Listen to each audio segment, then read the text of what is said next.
ఎక్కువ ఇస్తున్నామా తక్కువ ఇస్తున్నామా? సో ప్రభుత్వానికి స్పష్టత ఉంది. అక్కడక్కడ నేను అదే చెప్పిన ఇంతకుముందు, కొన్ని గంజాయి మొక్కలు పాతిపోయారు, అవి వాటి వాసనలు వెదజల్లుతూనే వాటి అన్నిటినీ కలుపు మొక్కల్ని ఏరేస్తున్నామని. విద్యుత్ శాఖలో కూడా అట్లా అప్పనంగా ఉద్యోగాలు పొందిన వాళ్ళు కానీ, లేకపోతే కొన్నిసార్లు తెలిసి తెలియని తనం ఉంటుంది.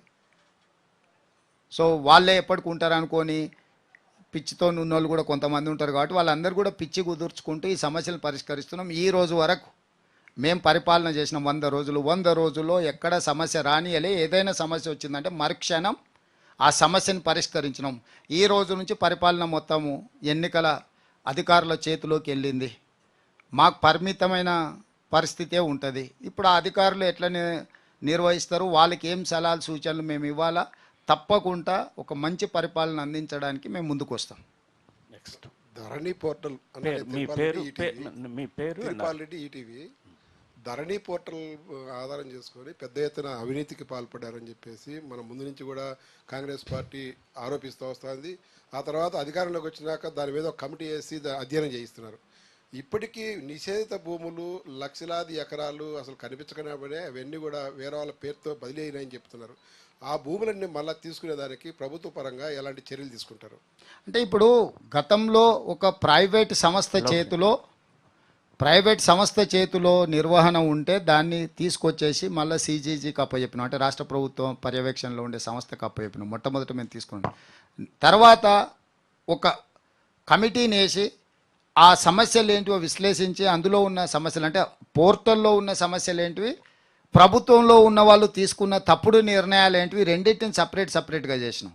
ప్లస్ దాదాపుగా కొన్ని లక్షల అప్లికేషన్స్ పెండింగ్ ఉంటే ఒక 2.5 లక్షల అప్లికేషన్లు ఈ మధ్యకాలంలో దాదాపుగా ఎంఆర్ఓలకు, ఆర్డీఓలకు, కలెక్టర్లకు అందరికీ అధికారాలు ఇచ్చి వాళ్ళ చేత అన్ని ఎంఆర్ఓ ఆఫీసులలో ఒక ప్రత్యేక కౌంటర్లు ఓపెన్ చేసి ఆ సమస్యల పరిష్కారం కోసం కూడా నిన్నటి వరకు చర్యలు తీసుకున్నాం. ఈ రోజు నుంచి ఎలక్షన్ కోడ్ వచ్చి ఆగింది.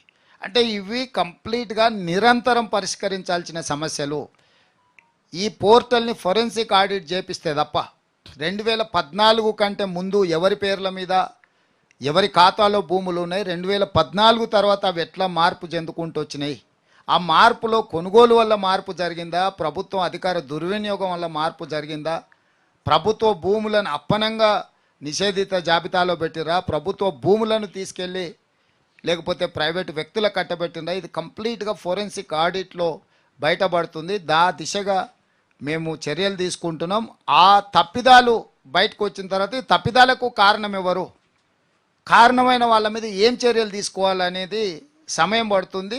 అదొక క్రమ పద్ధతిలో చేస్తున్నాము. మొట్టమొదట రైతులకు, పేదలకు ఉన్న సమస్యలను పరిష్కరించే ప్రాధాన్యత మొదట తీసుకున్నాం. రెండవ ప్రాధాన్యత తప్పులకు కారణం ఎవరో చూస్తాం. మూడవ ప్రాధాన్యత తప్పులకు కారణమైన వాళ్ళని శిక్షించే విధంగా ముందుకెళ్తుంది ప్రభుత్వం. నెక్స్ట్ సార్, నేను Ravikanth Reddy sir, Hindu news paper నుంచి.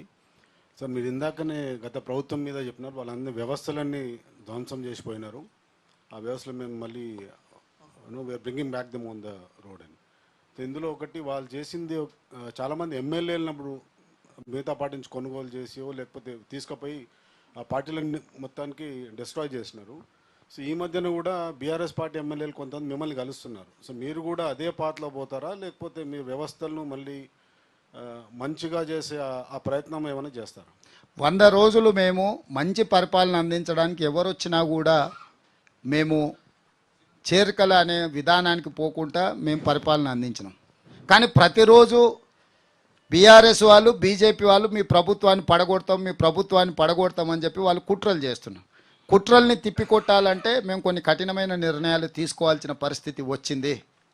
ప్రజలెన్నుకున్న ప్రభుత్వాన్ని పారదర్శకంగా పనిచేయడాన్ని అవకాశం ఇవ్వకుండా కేసీఆర్ నుంచి మొదలు పెడితే కడియం శ్రీహరి గారు లాంటి వాళ్ళు కూడా ఈ ప్రభుత్వం 3 నెలలే ఉండదని, డాక్టర్ లక్ష్మణ్ గారు కూడా ఈ ప్రభుత్వము ఎన్నికలు అయిపోయిన ఎంబడే మా ఆపరేషన్ మొదలు పెడతామని, ఇది దేనికి సంకేతము? ఈ 100 రోజుల్లో ఎక్కడైనా ఏదైనా ఫిరాయింపులకు కానీ లేకపోతే రాజకీయంగా వేరే రకమైన ప్రయత్నం మేము ఎక్కడైనా చేసినామా? ఈరోజు వాళ్ళిద్దరూ ఒకే లైన్లో మాట్లాడుతున్నారు ఈ ప్రభుత్వాన్ని పడగొడతామని. అంటే వాళ్ళు పడగొడితే చూసుకుంటూ కూర్చుంటామా? ఇప్పుడు కుక్క కాటుకు చెప్పు దెబ్బ అని పెద్దలు చెప్పిండ్రు, కొట్టకుట్టు ఊరుకుంటామా? కొడతాం కదా. నేను ముందే చెప్పినా కదా సరే మీరు తారీఖు పెట్టుర్రి చెప్తా కదా అని. అందుకే ఈరోజు మొదలు పెట్టిన, మీరు ఇంకా చూసినట్లేరు. 100వ రోజు మొదలు పెట్టిన, 100 రోజుల పరిపాలన మీదనే పెట్టిన. ఈరోజు ఎన్నికల నగారం మోగింది కాబట్టి ఇంకా ఎన్నికల రూపం చూపిస్తా. రాజకీయ పార్టీ అధ్యక్షుడిగా ఈ రోజు నుంచి రాజకీయ పార్టీ అధ్యక్షుడిగా పని మొదలు పెడతా కదా. నిన్నటి కోడ్ రానంత వరకు ముఖ్యమంత్రిగానే వ్యవహరించిన. ఎందుకంటే చాలా నిబద్ధతతోని రోజుకు 18 గంటలు ప్రతిరోజు పనిచేసిన 100 రోజులు. ఎక్కడ కూడా చిన్న తప్పిదానికి కూడా అవకాశం ఇవ్వకుండా పరిపాలన ఇచ్చినా నేను అనుకుంటున్నా. నిన్న 3 గంటలకు ఎన్నికల ప్రధాన అధికారి ఎన్నికల నగార ఊదిండు. ఈ 100వ రోజు రాజకీయపరమైన నిర్ణయం తీసుకున్నాం. మీకు ఇంకా అంటే పార్టీ ప్రెసిడెంట్కి ఆల్రెడీ యాక్టివిటీ మొదలుపెట్టిన, మీ దృష్టికి రానట్టుంది, 1 గంటలో మీ దృష్టికి వస్తుంది. నెక్స్ట్. సార్ నా పేరు కొండ రాంబాబు, సూర్య రిపోర్టర్ని సార్ నేను. అయితే ఇప్పుడు ఉద్యోగాలు ఇచ్చారు కదా సార్ మీరు, బీఆర్ఎస్ వాళ్ళు ఏమంటారు అంటే మేము వేసిన నోటిఫికేషన్లకి రేవంత్ రెడ్డి ఉద్యోగాలు ఇచ్చిండు, కొత్తగా ఇచ్చింది ఏం లేదని చెప్పేసి అంటున్నాడు.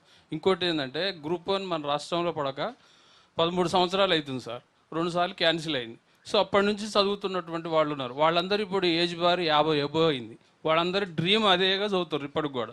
వాళ్ళు ఏమంటారు అంటే 46 కాదు, ఈ ఒక్క నోటిఫికేషన్కి 51 ఇస్తే మేము తెచ్చినాం కాబట్టి నిరుద్యోగులు పోరాడి కాంగ్రెస్ ప్రభుత్వాన్ని అధికారంలో తెచ్చినాం, ఈ ఒక్క సహాయం చేస్తే నెక్స్ట్ టైం మళ్ళీ యాజ్ యూజువల్ పెట్టుకోవచ్చు అని అంటారు. దాని మీద మీరు 10 ఏండ్ల నుంచి వాళ్ళు మేము అన్నీ చేసినాం కానీ నియామకాలు చేపట్టలేదు అని చెప్పడం అంటే భావదారిద్ర్యం ఎట్లుందో అర్థం చేసుకోండి. వాళ్ళకి సోయే లేదు వీళ్ళకి ఉద్యోగాలు ఇవ్వాలని. ఓడిపోయిన వినోద్ రావుకి ఎట్లా ఉద్యోగం ఇవ్వాలి, బండకేసి కొట్టిన కవితమ్మని ఎట్లా కుర్చీలో కూర్చోబెట్టాలి, మంత్రి పదవి ఇవ్వకపోతే హరీష్ రావు గారు 6 నెలలనే అన్నీ అయిపోయినట్టు డీలా పడిపోయి మంత్రి పదవి ఇచ్చే వరకు మామింటి చుట్టూ కాళ్ళు ఏళ్ళు పట్టుకొని మంత్రి పదవి తెచ్చుకొని వాళ్ళు 1 నిమిషం కూడా తెలంగాణ రాష్ట్రం వస్తే కనీసం 1 గంట కూడా ఆలస్యం చేయలేదు. జూన్ 2, 2014 వస్తే కుటుంబం అంతా పొలోమనూరికి ప్రమాణ స్వీకారం చేశారు. 10 ఏండ్ల నుంచి మీరు ఎందుకు చేయలేదు ఈ నియామకాలు? నియామకం అనేది చిన్న పని కదా, మాకు ఆ చిన్న పని కూడా చేయలేదు కదా.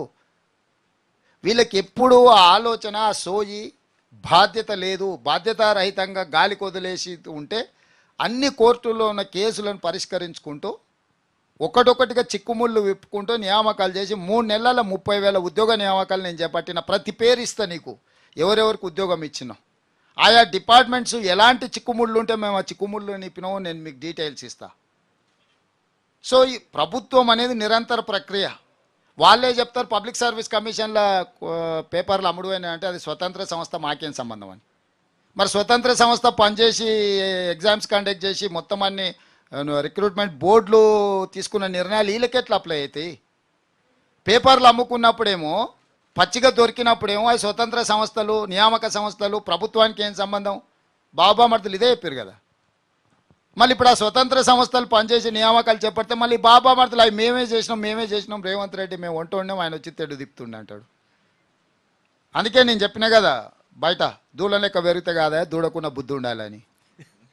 నెక్స్ట్. గ్రూప్ 1లో 44 నుంచి 46 ఏండ్లకు చేసినాము. అన్ని సంప్రదించి అన్ని రకమైన ఆలోచనలు తీసుకొని పరిగణలోకి తీసుకొని గతంలో 40 లాస్ట్ నోటిఫికేషన్ ఇచ్చినప్పుడు 44 ఏండ్లతో ఇచ్చిన దాన్ని ఈ 2 ఏండ్లు వీళ్ళకి వేస్ట్ అవుతుందని 46 ఏళ్ళకి ఇచ్చి ఖాళీ పోస్టులను కూడా అందులో కలిపి గ్రూప్ 1 నోటిఫికేషన్ ఇచ్చినాము.